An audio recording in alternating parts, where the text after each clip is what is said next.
بسم اللہ الرحمن الرحیم. میرا نام نادر علی ہے. آج ہم بات کریں گے the art of letting go. Art of letting go کا مطلب یہ ہوتا ہے کہ ان چیزوں کو جانے دو جو چیزیں تمہیں تکلیف دیتی ہیں. مطلب اپنے ماضی سے سیکھو اور اسے پریزنٹ میں یوز کر کے اپنے لیے ایک بہتر فیوچر بناؤ. But most of the people جو ہوتے ہیں اپنے ماضی کے کچھ ایونٹس کچھ ریگریشنس کی وجہ سے وہ پیچھے جو ہے نا جکڑے ہوئے ہوتے ہیں. اگر میں آپ کو اپنے بارے میں بتاؤں تو میری لائف کے بھی کچھ ایسے ماضی کے ایونٹس تھے جس کی وجہ سے جنہوں نے مجھے جکڑا ہوا تھا. موسٹ آف دا ٹائم لوگوں کے تانے ہوتے تھے, لوگوں کی باتیں ہوتی تھی کہ یہ ایسا ہے یہ ایسا ہے.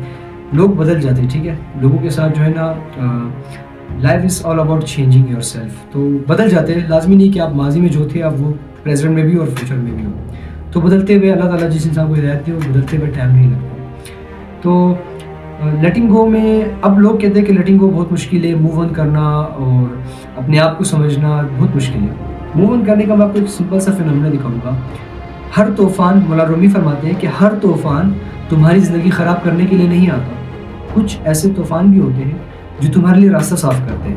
مینس ہر تکلیف جو ہوتی ہے وہ تمہاری بہتری کے لیے ہوتی ہے, ٹھیک ہے. ہر تکلیف جو ہوتی ہے وہ بہتری کے لیے ہوتی ہے, وہ اپنے ساتھ ایک بہتر اپرچونیٹی اور ایک بہتر فیوچر لاتی ہے. There are so many books, کافی ساری books, art of being alone, the power of now, 48 laws of power atomic habit, کافی ساری بکس آپ پڑھو تو you will get so many knowledge and tips about life. انہوں نے ماضی سیکھا اور انہوں نے اپنی لائف میں اپلائی کیا اور وہ آج کامیاب ہوا. تو سب سے جو ہماری جو ہولی بک ہے قرآن مجید, اس میں اٹس آل اباؤٹ, مولانا رومی کی ایک اور بات ہے کہ اگر تم قرآن کو آنکھوں سے دیکھو گے تو تمہیں الفاظ نظر آئیں گے, اگر تم دماغ سے دیکھو گے تو تمہیں علم نظر آئے گا, اگر تم دل سے دیکھو گے تو تمہیں سمجھ آئے گا قرآن, لیکن اگر تم روح سے دیکھو گے تو تمہیں اللہ نظر آئے گا. تو قرآن مجید جو ہے اللہ تعالیٰ کی ہولی بک ہے. اگر ہم قرآن پاک کو سمجھیں اور اسے اپنی لائف میں اڈاپٹ کریں تو ہماری کافی ساری لائف کی سولوشنس نکل جاتی ہیں. کافی سارے مطلب ہماری زندگی کی جتنی بھی سولوشنس ہیں قرآن مجید میں ہر چیز کا حل لکھا ہوا ہے. تو لازمی نہیں ہے کہ جو تکلیفیں جو پریشانیاں تمہیں مل رہی ہے وہ لازمی تمہاری زندگی کو خراب کرے. نہیں, وہ آپ کو ایک بیٹر اپرچونیٹی کی طرف لے جاتی ہے اور آپ کو ایک بیٹر ورژن کی طرف لے جاتی ہے. آپ ماضی سے سیکھو, ماضی کو پریزنٹ میں یوز کرو اور فیوچر میں جو ہے نا اپنے لیے ایک اچھا سا فیوچر کریٹ کرو. تو ہم کہتے ہیں نا کہ ہر چیز کا دار و مدار جو ہوتا ہے نا نیت پہ ہوتا ہے. تو آپ کی نیت بہت زیادہ میٹر کرتی ہے. اگر آپ پازیٹیو سوچتے ہیں, پازیٹیو اپنی لیے اوپینینس رکھتے ہیں تو دس از مائی گارنٹی, میں آپ کو اس چیز کی گارنٹی دیتا ہوں کہ آپ کی لائف میں ہر چیز پازیٹیو ہوگی. اگر آپ چیزوں کو نیگیٹو لے کے چلتے ہو تو آپ کی لائف میں نیگیٹیوٹی جو ہے نا وہ زیادہ ہو جاتی ہے. تو آپ یہ مت دیکھو کہ پیچھے کیا ہوا کیسے ہوا, آپ بس سیکھو کہ پیچھے میں نے یہ کیا, دیٹ واز مائی مسٹیک. اپنی مسٹیکس کو قبول کرو, ایکسیپٹ کرو اور اپنی جو ہے نا لائف کو ایک بیٹر ورژن کی طرف لے جاؤ. تو آپ کی مشکلات جو ہوتی ہیں نا وہ صرف ایک ٹیمپرری پرپز کے لیے ہوتی ہے, آپ کی خوشی بھی ٹیمپرری پرپز کے لیے ہوتی ہے, because life is all about ups and downs.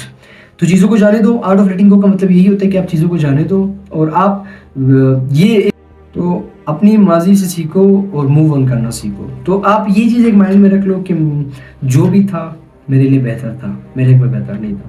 اگر جو چیز آپ کو حاصل نہیں ہوتی تو وہ آف کورس آپ کے حق میں بہتر نہیں ہے, کیونکہ اللہ تعالیٰ کو انسان کے بارے میں پتہ ہے, اس کے اچھے کے بارے میں پتہ ہے. اللہ تعالیٰ نے ہر انسان کے لیے بہتر سوچ رکھا ہے.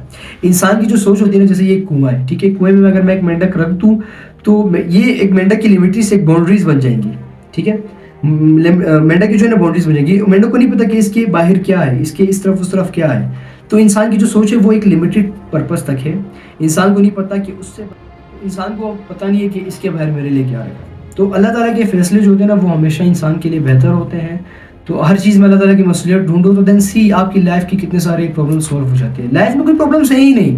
پرابلمس جو ہے ایک انسانی فینومینا ہے جو انسان نے کریٹ کیا ہے. پرابلمس میں کی کوئی چیز نہیں ہے. اللہ تعالیٰ نے ہر چیز کا سولوشن لکھا ہوا ہے, ٹھیک ہے. اگر آپ کے سامنے کوئی اسلامک ریل آتی ہے تو اللہ تعالیٰ جو ہے نا وہ آپ کو ایک سائن دے رہے ہوتے ہیں. آپ کے سامنے قرآن کی آیتیں آتی ہیں, ہم اسے اسکرول کر دیتے ہیں. آپ اسے دیکھا کریں, آپ اسے سمجھا کریں, آپ کو پتہ چل جائے گا آپ کی لائف میں جو چل رہا ہے سیم جو ہے نا قرآن کی آیت میں جو ہے نا آپ کی جو ہے نا پرابلم کو ڈسکس کیا ہوگا اور آپ سولوشن بتایا ہوگا. تو اللہ تعالیٰ کی طرف سے ایک سائن ہوتا ہے. آپ اللہ تعالیٰ سے دعا کر دو کہ اللہ تعالیٰ میری مشکلات آسان کر دے. اللہ تعالیٰ جو ہے نا ایک سائن بھیجتے ہیں, سائن لوگ بھیجتے ہیں آپ کے پاس اور لوگ آپ کو اچھی باتیں بتاتے ہیں, لوگ آپ کے سامنے اچھی باتیں آ جاتی ہیں. تو وہ اللہ تعالیٰ کی طرف سے ہوتا ہے کہ یہ جو ہے نا آپ کے سوالوں اور آپ کی پریشانیوں کا حل ہوتا ہے.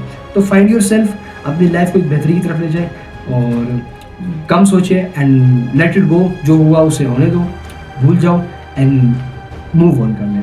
Thank you so much.